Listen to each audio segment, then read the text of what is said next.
I watched a black congressman call the Secretary of Homeland Security a racist to his face on live television. This wasn't political theater. It was an accusation the whole country needed to hear. The Secretary snapped back, "Are you calling me a racist?" Congressman Green fired back, "Shut up," again and again, until the chairman froze the clock to invoke House rules. He held up a photo of Ruby Bridges, a child who survived real racism. Then he played a video of that same secretary daring a union president to fight him inside a Senate hearing. This is the man now deciding how Homeland Security treats people of color. Thank you. Gentleman yields back. I now recognize the gentleman from Texas, Mr. Green, for 5 minutes of questions. Thank you, Mr. Chairman. I thank the ranking member as well. Mr. Chairman, the Secretary has commented on race, a topic that I believe I'm eminently qualified to speak on, given that in my lifetime, I went to the back door to get my food. I drank from filthy colored water fountains. I sat in the back of the bus, in the balcony of the movie when a seat was available. So let me just share some of the characteristics of a racist, Mr. Secretary. A racist will depict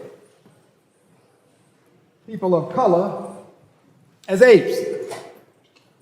The pictures have been blurred, but you know who they are. This is what a racist would do. And a racist wouldn't apologize after doing this. Mr. Secretary, that's what a racist would do. A racist, Mr. Secretary, would take offense at peaceful protest. You said you believe in peaceful protest. This was peaceful protest, Mr. Secretary.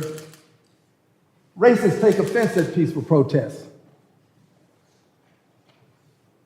A racist, Mr. Secretary, would do what happened to Ruby. Are you calling me a racist?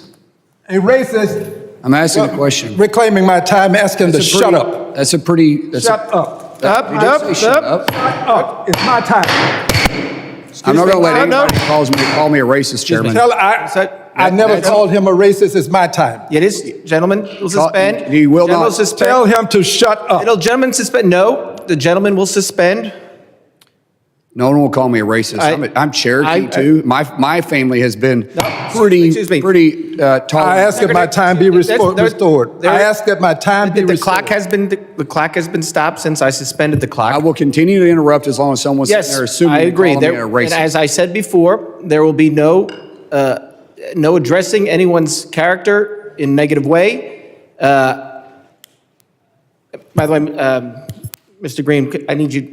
When you're speaking, I need you to speak into the microphone because I can't hear you up here. But we will. Evidently, his constituents heard enough of him because they voted him out of office. Mr. Secretary, please. Again, we're almost done here today. Mr. Green, you can continue, but again, I will stop if this sounds like you are either directing that this secretary is a racist, or as well as the president or vice president, because we do know under our rules you cannot disparage a member of Congress or the president or the vice president. So I understand what you're trying to do. Be very careful because it is a violation of our committee rules to disparage another member, a witness, or the president or the vice president. Part of parliamentary inquiry. Mr. Chairman, when I'm speaking, I believe that the time belongs to me. I don't think that the secretary should interrupt me when I'm speaking. I have made very clear today that when the member has their time, it is their time. But again, I want to reiterate, it is a violation of House rules to make statements that might be personally offensive to the president or vice president. So we will let you continue with your time. Your time has stopped since I suspended the clock. But again, it is a violation. It is your time, sir. It is your time, I agree. But it is a violation of the rules of the House to make statements that might be personally offensive to the president or the vice president of the United States, as well as other members or question motives of colleagues. So I will let you continue, but we want to be I've now stated the rules, so we want to follow them. Thank you, Mr. Chairman. I will speak into the microphone so that I may be heard. I ask that any person who desires to interrupt me, shut up. Now, this is Ruby Bridges. She was integrating a school. You can see the hate on the faces of people. This was called racism. This was racism.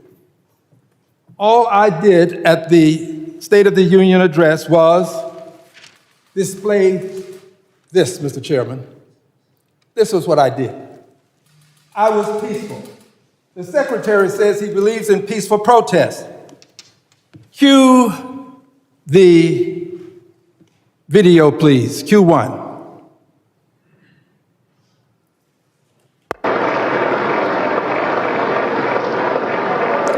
Freeze the frame, please. That, my friends, is the Secretary of Homeland Security. He traversed some distance to get to a peaceful protester and display his despicable behavior. Unbought, that's me. Unbossed, unafraid, that's me. And by the way, unelected, yes. Liberated, Democrat. You, sir, have engaged in despicable behavior. Now, let's just talk for a moment about this behavior. It's not the only time that you've behaved in a dastardly way. Cue the second video, please. Quit the tough guy act in these Senate hearings. You know where to find me, any place, anytime, cowboy. Sir, this is a time, this is a place. If you want to run your mouth, we can be two consenting adults. We can finish it here. Okay, that's fine. Perfect. You want to do it now? I'd love to do it right now. Well, stand your butt up then. You stand your butt up. Oh, hold on. Big guy. No, stop it. Is that your solution? Every poll. No, sit down. Hi, Eric. Sit down. Look at you. You know, you're a United States Senator. That was the Secretary of Homeland Security. The Secretary of Homeland Security concerns me because of his behavior as it relates to peaceful protest, as it relates to the way he chose to come over and with force address a peaceful protester. It concerns me because in that department, they have many people of color. I'm concerned about how they will be treated under the leadership of this Secretary of Homeland Security. I do not believe that he is qualified because he doesn't have the temperament to deal with people in a respectful way. I peacefully protested. I would do it again because I know the history of apes and how they have been used to demean people of color. Gentleman's time has expired. I recognize the ranking member for a unanimous consent request. I keep coming back to the moment Al Green looked at the Secretary of Homeland Security and simply named what he was seeing. Not an insult, a description. A racist depicts black people as apes. A racist meets peaceful protest with rage instead of restraint. A racist refuses to explain himself once he is caught. Green built that case sentence by sentence, turning the definition of racism into evidence instead of a slur. Stay with me here, because the procedural fight that followed matters just as much as the accusation itself. Under House Rule 17, a member cannot personally disparage the president, the vice president, or a colleague on the floor. That rule exists to keep debate about policy, not insults. But watch how it actually got used in this room. The chairman invoked Rule 17 to stop Green, even though Green never once called the secretary a racist by name. He used the word as a definition and let the room decide if it fit.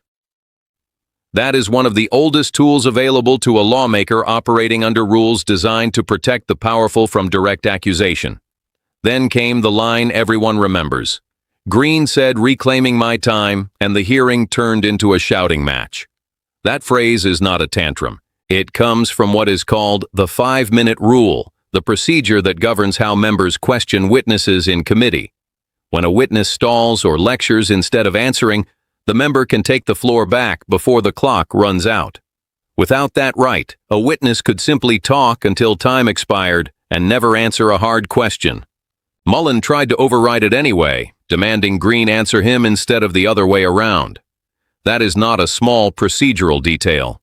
It is a preview of how this man responds to being questioned once he holds real power over other people's lives.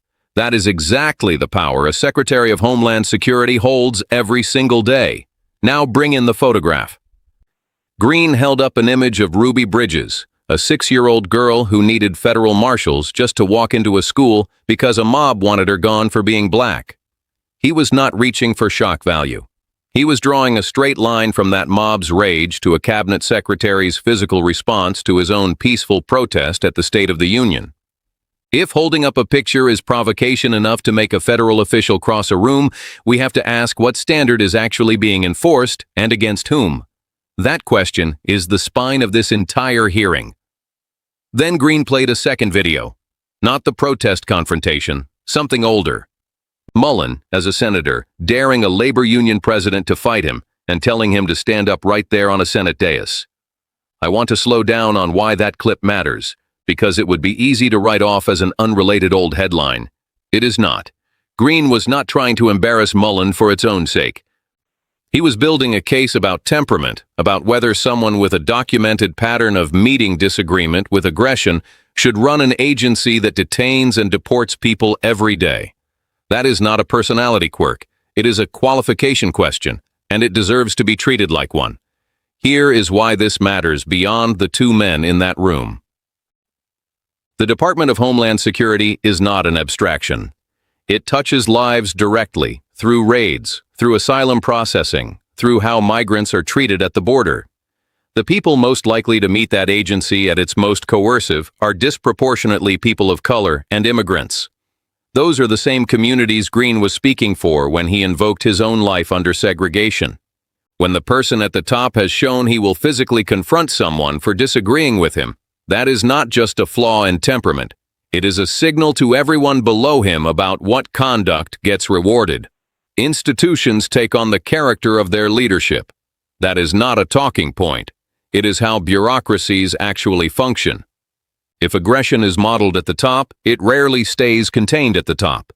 It filters down into how agents speak to people at the border and how officers treat detainees. Selective enforcement, a chilled workforce, and eroded public trust are the three costs of that kind of leadership, and none of them show up on a hearing transcript. An agent who watches his boss threaten a critic learns a lesson no training manual will ever teach him. I also want to sit with the chairman's role because it reveals something structural. He was not wrong that House rules forbid disparaging language, but he applied that rule selectively. He warned Green repeatedly while the secretary interrupted, demanded answers, and told a sitting member of Congress to be quiet without a single rebuke. When neutrality is enforced only against the person raising an accusation, the rule stops protecting decorum and starts protecting power. That asymmetry is exactly how institutions lose the trust of the people they serve. So, what do we actually do with this? We stop treating hearings like theater and start treating them like the clearest oversight tool citizens have over unelected officials. We ask whether a documented history of confrontation disqualifies someone from running an agency built on restraint. We insist decorum rules apply evenly to the witness as much as to the member asking the questions. Ruby Bridges did not integrate that school by staying quiet. She did it by showing up anyway, in front of people who wanted her gone. Al Green's protest was an echo of that same refusal to disappear.